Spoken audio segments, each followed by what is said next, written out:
tentunya masih bersama dengan kami dalam Berita Lampung. Untuk Anda yang baru saja bergabung, kami akan menyajikan kembali berita utama pada pagi hari ini. Gede banget tuh anjay, gila takut kata di sini. 3 kios di Kelurahan Panjang Utara, Bandar Lampung ludes terbakar.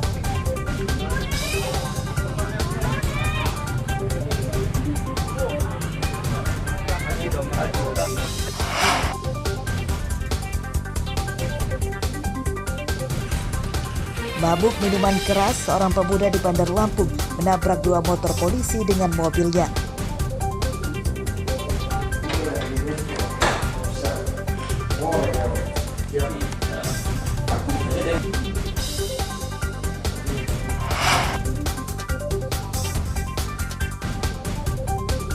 Petani cabai di Tulang Bawang terancam bangkrut akibat terdampak cuaca ekstrim.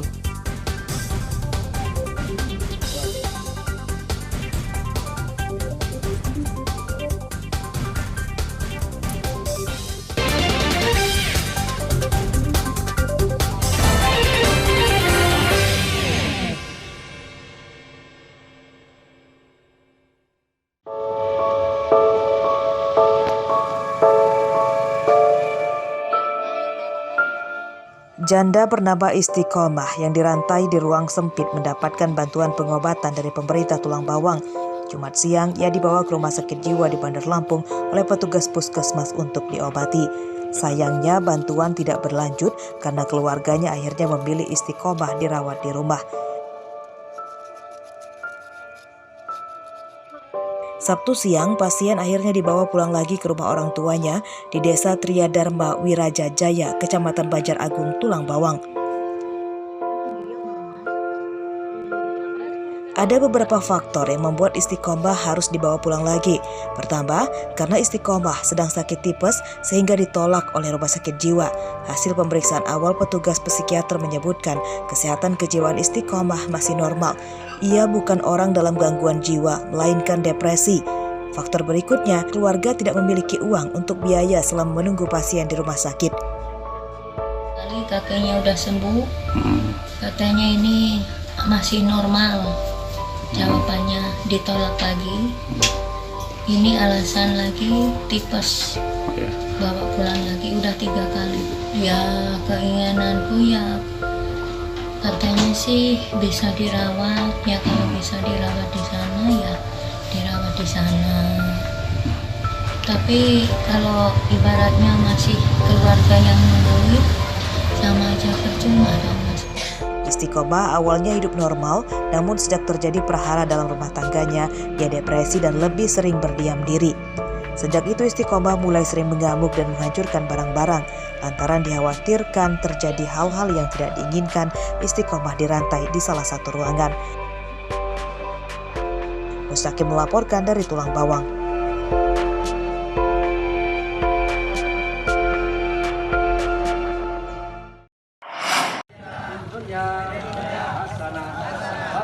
Perayaan ibadah haji tahun ini juga dirasakan oleh para warga binaan di Lapas Narkotika Bandar Lampung. Jumat siang, puluhan warga binaan berlatih manasik di dalam lingkungan lapas. Mereka juga mengenakan pakaian ihram saat mengelilingi replika Ka'bah.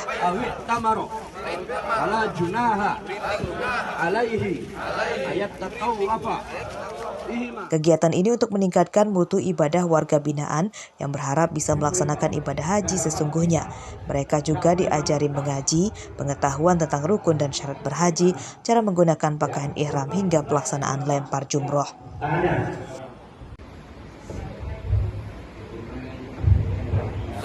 Saya sebagai warga binaan, terima kasih banyak kepada Kepala Lapas selalu membina kami, yaitu suatu kewajiban juga untuk kita sebagai umat muslim melaksanakan ibadah haji.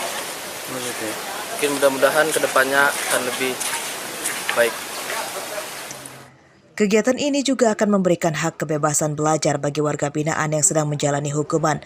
Selama di lapas, mereka juga mendapatkan pelatihan keterampilan agar bermanfaat kelak hidup di tengah masyarakat. Bagaimana mereka ini, warga binaan ini tentu untuk menjadi manusia yang baik. Artinya bahwa di dalam lapas mereka juga kita perlakukan sebagai manusia, memanusiakan manusia.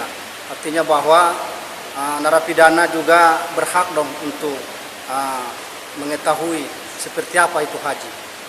Walaupun mereka nantinya tidak ada kesempatan naik haji, paling tidak mereka memahami seperti apa haji itu. Latihan melaksanakan ibadah haji di dalam lapas ini hasil kerjasama dengan petugas Kementerian Agama Lampung. Arsadi Saputra melaporkan dari Bandar Lampung. SMA Negeri 2 Bandar Lampung, lintasan 7. Ratusan atlet renang Lampung mengikuti kejuaraan Gubernur Cup keempat yang digelar di kolam renang Pahoman, Bandar Lampung Sabtu siang. Kejuaraan mempertandingkan seluruh gaya dan kelas.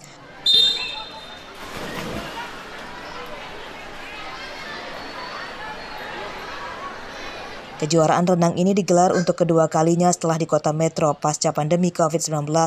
Para peserta lomba dan pelatih meminta dukungan pemerintah daerah agar sering menggelar kejuaraan serupa yang bertujuan mempersiapkan atlet pada kejuaraan nasional dan internasional.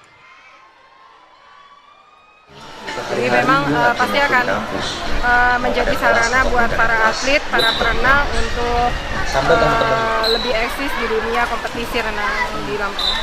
Harapannya dari kejuaraan ini bisa terlahir atlet-atlet renang muda yang baru yang bisa bersaing di tingkat nasional nanti ke depannya. Karena udah gak ada pandemi, kayaknya latihannya makin giat lagi, jadi bisa lebih jago lagi. Jadi kita berharap ke depan itu ada lagi turnamen-turnamen kayak gini ya, yang lebih ini ya. Sejauh ini udah berapa kali menang kejuaraan atau lomba? Ya, kayaknya kalau setiap lomba menang gitu. Kejuaraan renang tingkat provinsi ini disambut baik para orang tua atlet muda, sebab selama pandemi, perkembangan mutu anak-anak mereka tak signifikan dan hanya melakukan latihan saja. Wah, kalau persiapannya karena memang pandemi kita ada hambatan, Pak. Dalam artian latihan itu juga jadi sedikit terganggu. Namun semangat anak-anak ini yang harus selalu kita jaga. Karena memang mereka semua semangat dari Tanjung Bintang, Kota Bumi, WK Ansuk Metro, semuanya bagus. Semua bagus. Dalam artian kejuaraan ini memang nanti-nanti ya Pak ya? Sangat dibutuhkan Pak. Dan lebih dari 500 peserta mengikuti kejuaraan renang yang diselenggarakan selama 2 hari, Sabtu dan Minggu. Jeffrey Arifin melaporkan dari Bandar Lampung.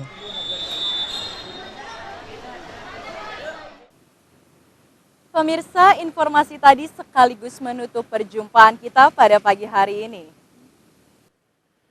Saya Fikarana dan seluruh tim redaksi pamit undur diri. Selamat beraktivitas dan sampai jumpa.